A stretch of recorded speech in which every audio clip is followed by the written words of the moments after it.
sua Bíblia em 1 Reis capítulo 19. 1 Reis capítulo 19. Nós viemos de uma série de mensagens sobre Elias e hoje é a última delas, né? Estamos ministrando já esse mês sobre Elias, demos uma pausa na semana passada e retomamos esse domingo agora sobre a história do profeta Elias, sobre a jornada de Elias, né? E antes de ler essa palavra, eu quero relembrar algumas coisas que nós vimos aqui da jornada de Elias, de tudo que aconteceu. Elias, nós conhecemos o seu chamado, né? Ele sai na primeira jornada de Gileade até o palácio, vai entregar um recado para o rei Acabe, que é um rei que está corrompendo Israel através da idolatria e do pecado. E ele entrega um recado que Deus manda, Deus ordena a Elias. Elias sai de Gileade, que tem uma certa distância do centro do palácio, porque os profetas que viviam em torno do rei Acabe, os profetas do palácio, estavam comprometidos com o reino e não podiam falar nada que desagradasse o rei Acabe. Nós vemos que os profetas tinham esse compromisso com o rei em virtude de que, quando nós vamos ler a história de Micaías, o último profeta que profetiza a morte do rei Acabe, ele profetiza, e existem outros profetas dentro do palácio que dizem ser profetas de Deus, mas que eles acabam profetizando apenas o que o rei quer ouvir. Então Elias, ele é chamado por Deus de Gileade, um lugar pequeno, vai entregar um recado de Deus para o rei e diz: não vai chover por 3 anos e meio, até que eu, através da palavra do Senhor que vem a mim, diga que vai chover de novo. Isso gera, claro, muitos problemas. Elias se torna inimigo público segundo Acabe, segundo o rei Acabe, e ele acaba tendo a direção de Deus de se esconder junto ao ribeiro de Querite, vai para o deserto, junto ao pequeno ribeiro, e lá ele é alimentado por corvos que levam carne, levam pão, e ele bebe da água do ribeiro. Então essa é a segunda jornada de Elias, onde ele vai do palácio até Querite, e dentro de um determinado tempo o ribeiro seca, e no momento que o ribeiro seca, ele entende que não é mais o momento de Deus ficar ali, e Deus lhe dá uma direção. Deus diz a ele que ele deve ir até Sarepta. Ele atravessa Israel 150 quilômetros, vai para Sarepta, sai do deserto, e Sarepta, que significa fornalha, ele vai então do deserto para a fornalha, e Deus dá uma palavra a Elias dizendo: eis que eu ordenei ali uma viúva que te sustente. Quando ele chega lá, a viúva na verdade é pobre, a viúva não tem nada, a viúva está preparando a última refeição para morrer, mas como Deus havia dito a Elias que Deus ia sustentá-lo através da vida da viúva, ele diz, segundo a palavra de Deus para a viúva: olha, a partir de hoje o azeite não acaba mais na tua casa, a farinha não acaba mais na tua casa até que chova sobre Israel, pode fazer bolo, pode fazer pão, porque o Senhor tem dado essa ordem. Elias confiava, aprendeu a confiar no Deus da provisão, e não somente na provisão de Deus. Amém? Deus cuida de tudo, Deus dá multiplicação a Elias na casa da viúva, Deus ressuscita o filho da viúva quando ele morre, Deus prepara Elias para um grande desafio, e Elias vai da terceira jornada, na quarta jornada, aliás, de Sarepta até o Carmelo. No Monte Carmelo há um desafio aos profetas de Baal. Aquele Deus que respondesse com fogo seria Deus, e Deus responde com fogo segundo a palavra de Elias. E Elias tem ousadia ao lidar com os profetas, ousadia que foi gerada no deserto, ousadia que foi gerada em Sarepta, que significa fornalha. Então Deus, ele manda Elias cumprir todas essas tarefas, e Elias anda até então segundo a agenda de Deus. Amém?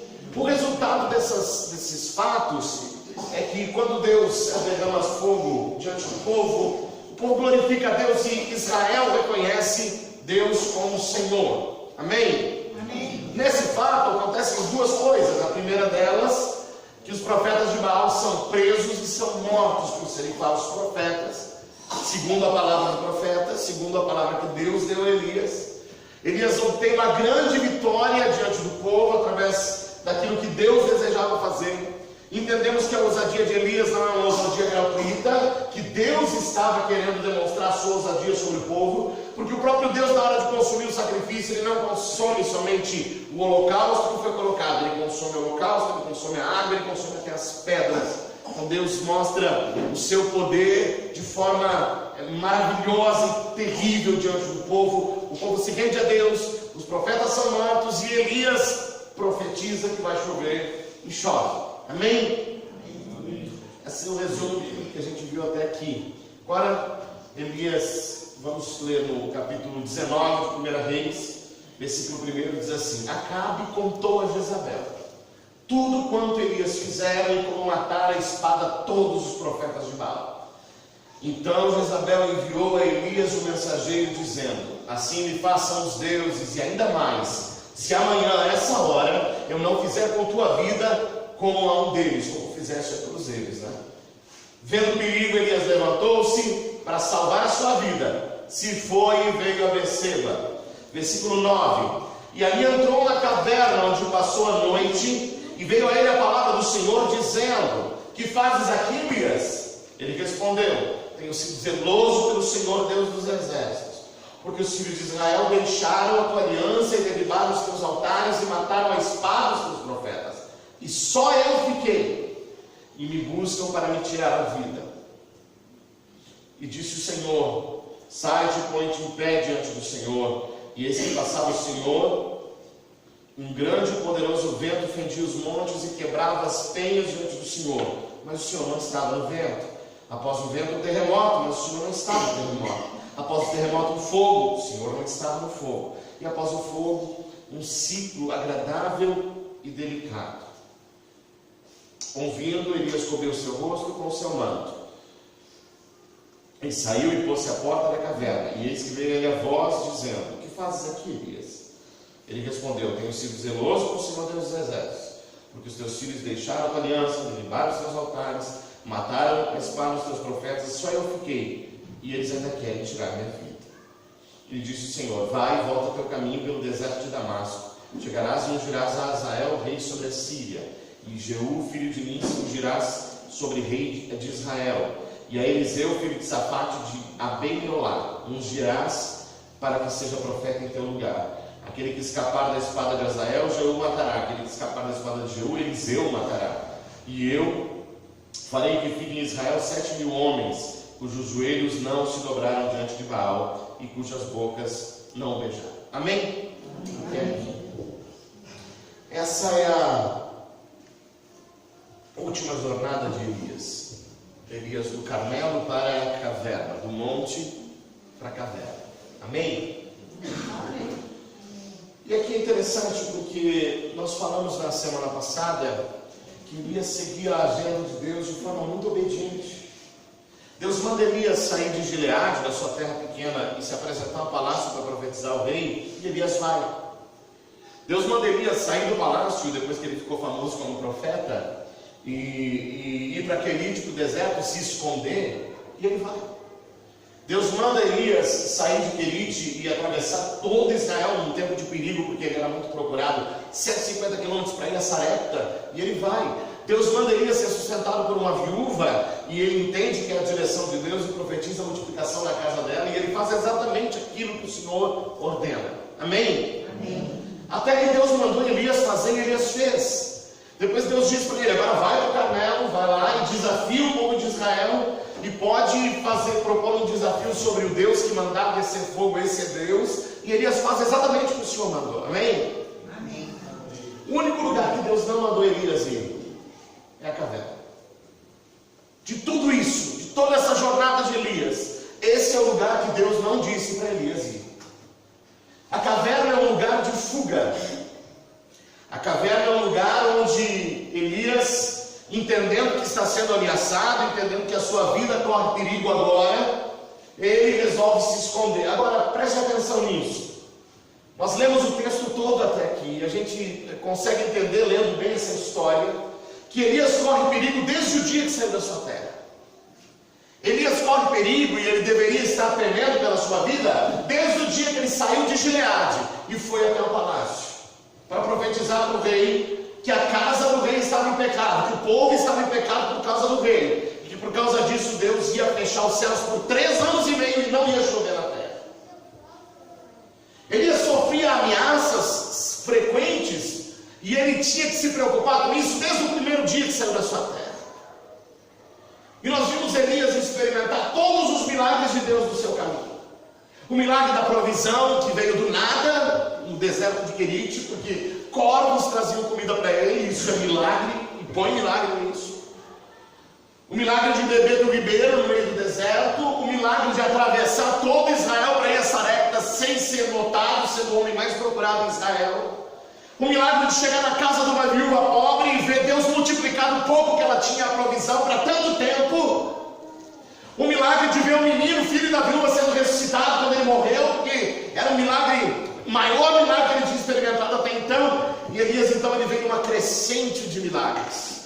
Ele vê Deus agir cada vez de forma mais notável, cada vez de forma mais inquestionável. Quando Elias chega no Carmelo, a ousadia dele de mandar encher d'água todo o holocausto, tudo que estava sendo preparado, demonstra que Elias tem uma convicção muito forte de que Deus vai fazer algo grande. Amém? Glória a Deus. Só que depois que Deus faz, Elias vence. O desafio é respondido por Deus. Nós vimos as duas vitórias, né? Os profetas de Baal são mortos. Chove sobre a terra, então se cumpre a palavra do profeta. E nesse momento, depois de tantas vitórias, Elias foge. Porque Jezabel, a rainha, que está do lado de Acabe, que leva ele, que é uma rainha de outros povos, uma rainha que trouxe o pecado para a nação de Israel. Ela manda uma ameaça dizendo: olha, até amanhã eu vou mandar te matar de alguma forma, porque tu matou os meus profetas. E Elias enfrenta o deserto, enfrenta a travessia, enfrenta a escassez, enfrenta 850 profetas, 450 profetas de Baal e 400 profetas de Acera, enfrenta o desafio, enfrenta o rei, enfrenta todo mundo numa ousadia muito grande, mas sob a ameaça de Jezabel ele fica com medo. Amém? Amém. Um lugar de fuga, um lugar de reclusão, onde ele resolve se esconder. E Elias entra num processo de depressão, e a caverna de Elias é a caverna da depressão, porque a primeira coisa que Elias pede para Deus quando chega na caverna é: Senhor, me mata, eu quero morrer. E o desejo de morte vem da depressão. Ele entende e ele diz assim: eu não sou melhor que meus pais, então por favor, acaba comigo, chega. Porque afinal fiquei só eu estou sozinho. Agora me diz uma coisa: Elias estava sozinho? Não, estava com Deus. Isso ele não tinha dúvida. Mas só Elias temia Deus em Israel? Nesse momento? Não. Elias acabou de lançar um desafio e o povo todo se rendeu. Amém? Amém. Elias não matou os profetas de Israel, os profetas de Baal sozinho. O povo pegou os profetas de Baal. O próprio Deus diz a Elias: tem 7.000 que não se dobraram. Tu não está sozinho. Esse é um princípio claro e a gente tem que entender esse processo para que a gente aplique isso na nossa vida. É importante entender isso. Isso é depressão. Você tem pessoas que te amam, tem pessoas que te apoiam, tem pessoas que estão juntos, tem pessoas que estão dispostas a estar juntos, mas você prefere se esconder num lugar, ficar sozinho e dizer: eu estou sozinho e ninguém me entende. É o que Elias está dizendo aqui. Elias chega, apesar de saber que ele não está sozinho, apesar de ser óbvio que tem um povo todo esperando para que Deus restaure a nação de Israel, ele agora se sente sozinho em meio a uma grande multidão de gente que pensava como ele agora. Deus acabou de dar prova suficiente para que Elias ficasse de pé. Então, os milagres de Deus, o poder de Deus e até mesmo a adesão do povo ao movimento que Elias causou no momento que o fogo desce, com certeza era suficiente para Elias entender que não estava sozinho e que Deus era com ele. Só que ele não consegue entender isso. Ele vai para um lugar de fuga, para um lugar de reclusão. A caverna se torna um lugar do medo, onde a gente passa a ter medo daquilo que nem é tão ameaçador assim. Como dissemos antes, enfrentou todos os profetas, enfrentou o rei, enfrentou o reino, enfrentou a nação, enfrentou a idolatria, enfrentou tudo, e quando vem uma palavra de ameaça de uma mulher que acabou de perder os seus profetas, e teria que admitir que Deus era Deus. Ela não fez isso, mas ela deveria. Quando ela ameaça, ele se esconde, tem medo e diz: Senhor, me mata, eu quero morrer. Não dá, assim não tem como. O Senhor, não me leva mal, mas para mim chega. Depois de muitos desafios. Sabe que isso é interessante? Porque nós entendemos, nós compreendemos, de forma geral, a gente espera que uma grande vitória dada por Deus seja suficiente para a gente viver a vida inteira crendo naquilo que Ele pode fazer. Mas isso não é verdade. Você, na sua jornada como cristão, na sua jornada como crente, Deus tem dado muitas vitórias, amém? Deus dá vitória, Deus abençoa. Glória a Deus.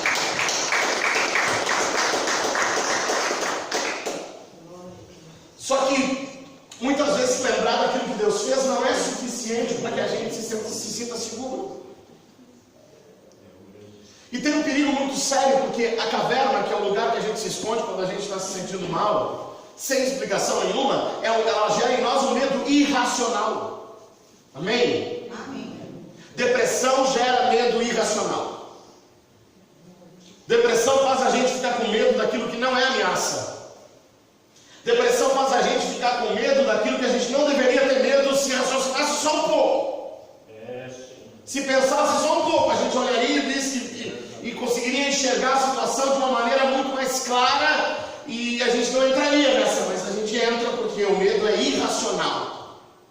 Tem a ver com substâncias do nosso corpo, tem a ver com a nossa capacidade de reação, tem a ver com a nossa humanidade. Elias era profeta, amém. Elias era homem de Deus, amém. Elias era alguém que Deus tinha levantado para fazer a diferença no seu tempo, amém? Amém. Com certeza. Mas Elias era um ser humano. Jesus, quando se refere a Elias, diz: Elias era um homem como todos nós, como todos vocês, sujeito às mesmas paixões, sujeito a ser volúvel, sujeito a estar inconstante, a estar muito bem em um determinado momento, glorificando a Deus, vendo Deus agir, mas depois, na hora de ir para casa, na hora de ficar sozinho, Elias ficava com medo. Qualquer pessoa que pudesse chegar para falar com Elias nesse momento, se algum conselheiro tivesse ido lá, ia dizer: rapaz, o que tu faz aqui? Como assim? Deus fez grandes coisas, Deus acabou de te dar assim, uma prova. Olha, a gente viu Deus mandar descer fogo do céu. E Deus já não fez outras coisas. Elias podia começar a contar e dizer aquilo que as pessoas ainda não sabiam. Dizer: fez, olha, fiquei em Querite lá por meses. E Deus mandava um corvo me trazer comida. Agora há pouco apareceu um anjo e me deu um pão. Elias vivia experiências com Deus diariamente. Isso não impediu ele de ficar deprimido. Porque o lugar, a caverna, que é lugar de depressão, nesse caso de Elias, é lugar do medo irracional, é lugar de fuga, é lugar onde a gente sente as ameaças maiores do que na verdade elas são. A caverna é um lugar onde também ele precisava refletir sobre aquilo que Deus tinha feito. E agora é interessante, porque Deus ele fala com Elias, e Deus, para falar com Elias, Deus se apresenta da maneira que só Deus sabe se apresentar, amém? Amém. Nós temos que entender, e isso é interessante, nenhum outro ser humano tem a capacidade de tocar a alma de outro ser humano. Um ser humano tocando a alma do outro ser humano sempre vai causar estrago. A psicologia tenta estudar todas as formas de aconselhar problemas da alma e ela sempre acaba falhando em algum momento. Já temos anos, já temos séculos de estudo da alma humana. Temos séculos de estudo de pessoas que já se dizem especialistas na psique, na alma humana, na capacidade de relacionamento das pessoas. Mas dependendo do tratamento, ele funciona com alguns e não funciona com outros. Amém? Amém. Se eu e você, se eu aqui, se eu fosse pastor de Elias fosse da minha igreja, né, Elias?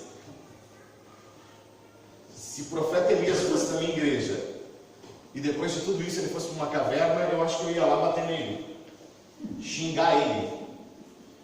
Dizia, mas era só o que me faltava agora, Elias. Como assim? Rapaz, Deus tem te usado tanto. E aí o pastor, o sacerdote, alguém de Israel podia dizer para ele, eu queria ser usado por Deus. Um outro profeta podia dizer assim, eu queria que Deus me usasse assim, rapaz. Olha, descer fogo do céu daquele jeito eu nunca tinha visto. Dá uma sacudida, dá uma xingada em Elias para acordar ele. Agora, isso é interessante, Deus sabia como falar com Elias, amém? Deus mostra as opções. Deus, de repente, vem um ciclone, um vento muito forte, que faz barulho, e Deus não está no vento para falar com Elias. De repente, fogo aparece, né? De repente, Elias vê aquele monte de fogo, mas Deus não está presente no fogo. E daqui a pouco vem uma brisa suave e Deus começa a falar dentro da brisa. Isso não é doutrina, amém? Isso não quer dizer Deus sempre quando fala suavemente. Não, Deus sabe falar exatamente da maneira que a gente precisa ouvir. Amém? Deus soube como falar com Elias, para tirar Elias daquele lugar, daquela caverna, para acabar com os medos de Elias. Deus chegou suavemente.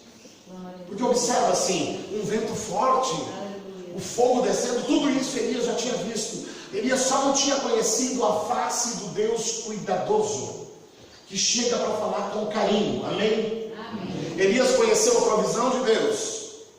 Elias conheceu o Deus que fazia milagres e ressuscitou o filho da viúva. Elias conheceu o Deus da multiplicação. Elias conheceu o Deus poderoso e temível que fazia fogo descer do céu. Elias conheceu o Deus que fazia parar de chover e que mandava chover só quando ele queria. Elias conheceu um Deus que dominava a natureza. Elias conheceu um Deus todo poderoso. Mas quando Elias entra na caverna, ele conhece o amor de Deus. Um Deus que fala suavemente. Porque ao contrário dos seres humanos que falham no trato com a alma do ser humano, Deus sabe exatamente como falar com você.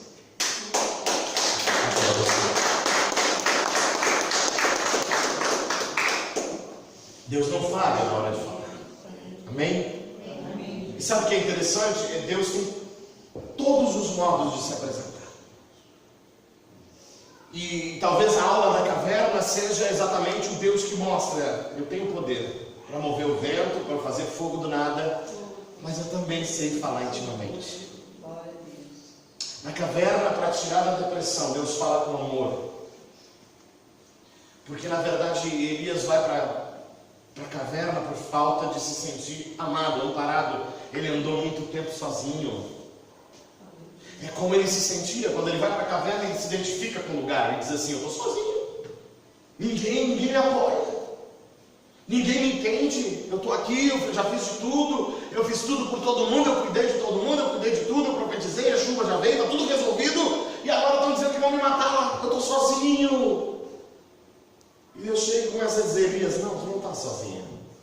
Tem um monte de gente esperando te levantar, rapaz. E aí assim, as instruções de Deus, elas são lindas, porque ele diz assim: agora tu vai ungir o rei de Israel, tu vai ungir o rei sobre a Síria, e tu vai ungir o profeta no teu lugar. Como quem diz assim: a tua jornada ainda não acabou, porque não tem ninguém para continuar o que tu começou. Então uma peça importante de tudo isso que está acontecendo, é claro que é, mas só que não tem a ver contigo, e não vai acabar junto contigo. Está em depressão, está mal? Não tem problema, vamos levantar, vamos se alimentar, porque tu ainda tem algumas tarefas a cumprir. O ministério de Elias ainda não tinha terminado, por isso Deus resolveu tratar com ele de forma pessoal, calma. E Deus então traz Elias de volta para a rota. Agora, se a gente for observar, e tem muitas histórias no texto bíblico quando se trata de profetas, que Deus não tolerava nenhum desvio de rota. Mas Deus, quando olha para Elias, ele entende Elias, ele entende a humanidade de Elias, e ele vai até a caverna e diz: Elias, vamos voltar. Está na hora de continuar andando. Só como eu disse, a forma de falar de Deus faz toda a diferença. E algumas coisas que nos motivam a sair da depressão, por isso eu quero que a gente guarde isso em mente. O que nos motiva a sair da depressão é se sentir amado. E Elias, nesse momento, se sente amado pelo Deus que chega de forma muito suave para falar com ele. O que nos motiva a sair da depressão é saber que ainda tem coisas a serem feitas. Amém? Amém. É saber que a gente ainda precisa fazer alguma coisa. É entender que temos utilidade ainda. Por que Elias cai nesse ostracismo, né? Essa questão de se fechar e achar pronto, acabou, não tem mais nada. Porque Deus havia dado uma missão para Elias quando ele sai de Gileade. Ele sai dessa pequena cidade de Gileade com uma missão. Agora tu vai até o rei Acabe e diz para ele: por 3 anos e meio não chove mais na terra até que sob a minha palavra Deus fale de novo para chover. E os 3 anos e meio se passaram. Elias passou um monte de coisas no meio dessa missão, mas a missão acabou. Depois que os profetas de Baal são mortos, Elias diz a Acabe: vai para casa, aparelha o teu carro porque vai chover hoje. E chove. Quando a chuva vem, junto com a chuva vem a ameaça de Jezabel, e ele pensa: pronto, agora eu entendi. Deus me chamou para profetizar sobre a chuva, eu já profetizei, meu tempo passou e agora eu vou morrer. Aí Elias vai para a caverna e diz: Senhor, se é para morrer, me mata aqui. Eu não quero morrer na mão de Jezabel. O recado que Elias entendeu no seu coração depois que a chuva desceu foi: minha missão acabou. Meu ministério como profeta encerrou. E Deus tem que dizer para ele: não. Tu ainda tem coisas a fazer. Tu ainda vai ungir 2 reis e um profeta para continuar o que tu começou.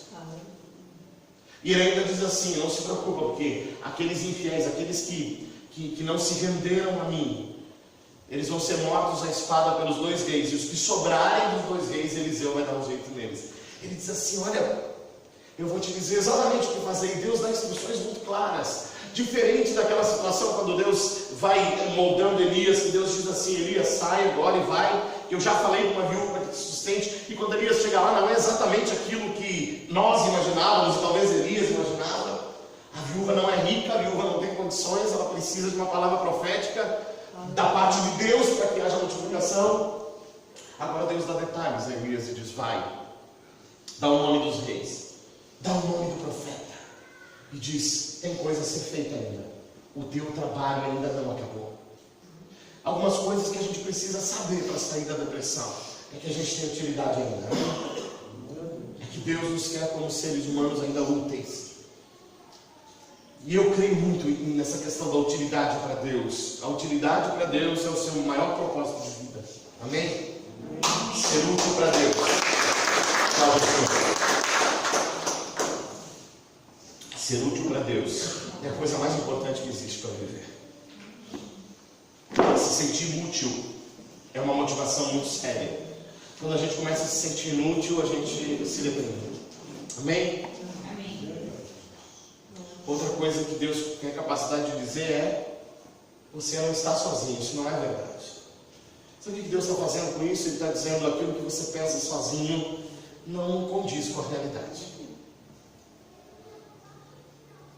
Aí nós temos que tomar cuidado com o nosso monólogo. Quem aqui fala sozinho? Eu falo.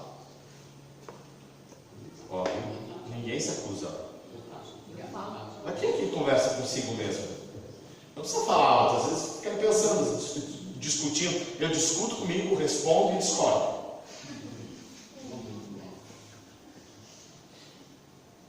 Todo mundo, né? Quer ver uma coisa? Quer ver você falar sozinho? Quer ver? Olha só. Ouve um desaforo e leva para casa. Para ver se você não vai discutindo com o desaforado. Até em casa. Aquilo que você não tem argumento para dizer na hora, no caminho para casa surge tudo como argumento. Ah, mas se eu lembrasse que tinha dito isso. Briga de casal. Depois que a briga acaba, eu lembro dos argumentos muito bons. É ou não? Depois que você discute, depois que você ouve desaforos, depois que você vai para casa, você começa a pensar naquilo que você deveria ter dito. E aí você começa a dizer, né? Ah, porque isso, porque aquilo, porque na verdade é isso, é aquilo, a sua mente trabalha. Isso é o seu monólogo, é o seu jeito de a gente conversando, é a nossa alma dialogando, né, com a gente. E a gente começa a tomar decisões muitas vezes baseadas nesse monólogo. Quer ver como isso é real? Isso não é loucura? Como é que age o filho pródigo? O filho pródigo está sentado no meio de um chiqueiro cheio de porcos, e de repente ele diz: levantar-me-ei e irei ter com meu pai. E direi: pai, Pequei contra os céus e perante ti. Já não sou digno de ser chamado teu filho. Trata-me apenas como um dos teus empregados. Ele não falou sozinho? Falou com os porcos. Mas falar com o porco e falar sozinho é a mesma loucura. Amém? São longos decisões que a gente toma quando conversa sozinho. Não viu lá quando está trabalhando lá? Alguém quando está trabalhando no seu serviço sempre pensa em alguma coisa para tomar decisões, né? E a gente está ali às vezes no automático, principalmente quando se dirige. Eu viajei sozinho, eu não gosto de viajar sozinho. Eu descobri agora que eu não gosto mesmo. Na sexta-feira de manhã eu voltei sozinho, 400 quilômetros dirigindo. Eu comecei, decidi, resolvi muitos problemas do mundo naquela viagem. Pelo menos no meu mundo. Nós conversamos, e a depressão ela vem de um monólogo deprimente. Quando a gente começa a dizer, mas está tudo errado. Aquele personagem que eu não entendo fazia, ó céus, ó vida. Tudo está difícil, tudo está ruim, né? Aí começa a pensar aquilo que não é. O salmista Davi diz: trago à memória aquilo que me dá esperança. Elias, ele começava a pensar só no problema que era agora o que ele tinha feito. Ele pensava nas consequências de ter sido tão hostilizado por esse tempo e agora está sendo ameaçado. Deus precisa chegar e começar a falar assim: você não está sozinho. Ouça o que eu tenho a te dizer. Você ainda é útil. Eu quero que você se levante, porque se você está aqui ainda, se Jezabel não conseguiu te matar, ele disse para Elias, se Acabe não conseguiu te achar para te matar, se você conseguiu fazer tudo aquilo, é porque eu ainda estou contigo.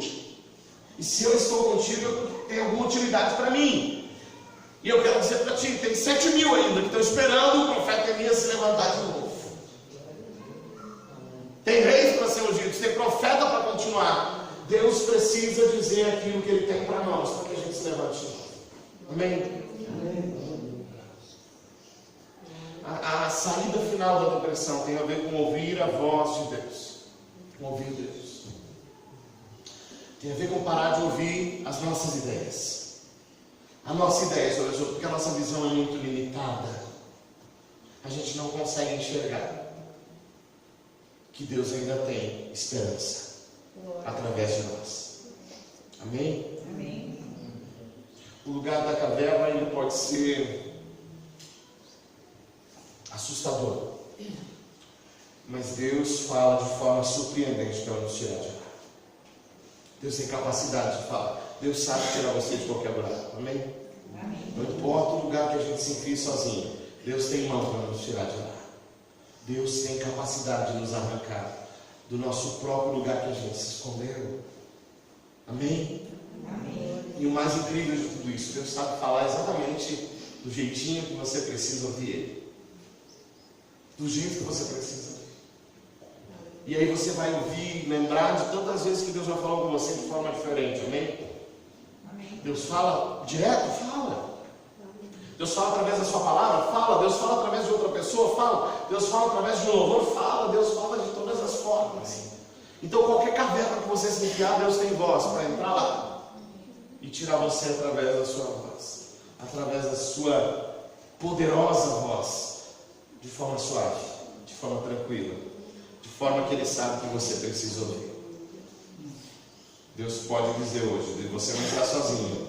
E é mentira, ainda não acabou. Não acabou. Amém? Amém. Vamos ficar de pé, vamos orar essa noite.